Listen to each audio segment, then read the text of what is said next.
ఈరోజు నా కర్రీ ఏమనేది చూపిస్తాను వచ్చింది. పొయ్యి మీద అయితే ఆయిల్ పెట్టానండి.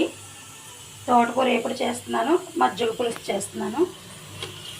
మజ్జిగ అయితే కలిపేసి ఇలాగా పక్కన పెట్టుకున్నాను. తోటకూర కూడా బాయిల్ చేసేసి పక్కన పెట్టుకున్నాను. దీంట్లో కొంచెం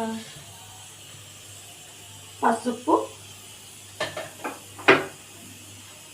కొంచెం ఉప్పు వేసి మెత్తగా ఇలా చేసేసుకుందాం. మనం ఉడకబెట్టేసుకున్నదే కాబట్టి కొంచెం ఇలా అంటే సరిపోతుంది.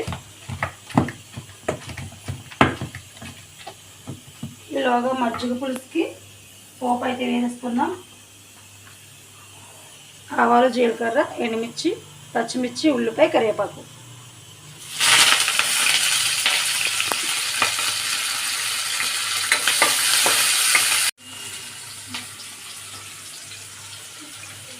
మధ్యలో కొంచెం సాల్ట్ వేసుకుందాం. అలాగే కొంచెం పసుపు, ఇందులో కూడా కొంచెం పసుపు వేద్దాం. మజ్జిగ పులుసులోకి పోపు అయితే వేగుతుంది. మనం ఇలా కలిపేసుకున్న తర్వాత ఈ పోపు అందులో వేసేసుకోవడమే. ఈ పోపు మధ్యలో వేసుకుందాం.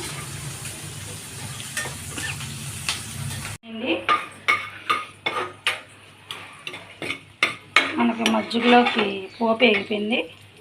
మజ్జిగ పులుసులోకి వేసేద్దాం పోపు.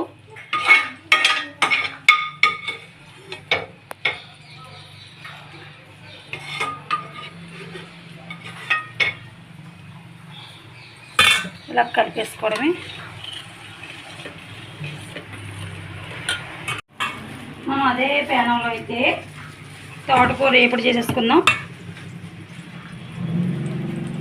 ఎండుమిర్చి, కరివేపాకు, వెల్లుల్లిపాయలు, ఆవాలు, జీలకర్ర, తోటకూర వేపుల్లో అదే ప్యానం వాడేస్తున్నానండి. మనకి పోపు అయితే వేగిపోయిందండి. పోపు మంచిగా వేగింది. ఉడకబెట్టుకున్న తోటకూర వేసేసుకుందాం. ఇందులోనే ఉప్పు, కొంచెం పసుపు కూడా వేస్తాను. ఇంకేం అలాగే మజ్జిగ పులుసు కూడా రెడీ అయిపోయిందండి. మజ్జిగ పులుసు, తోటకూర ఎప్పుడు. బాయ్.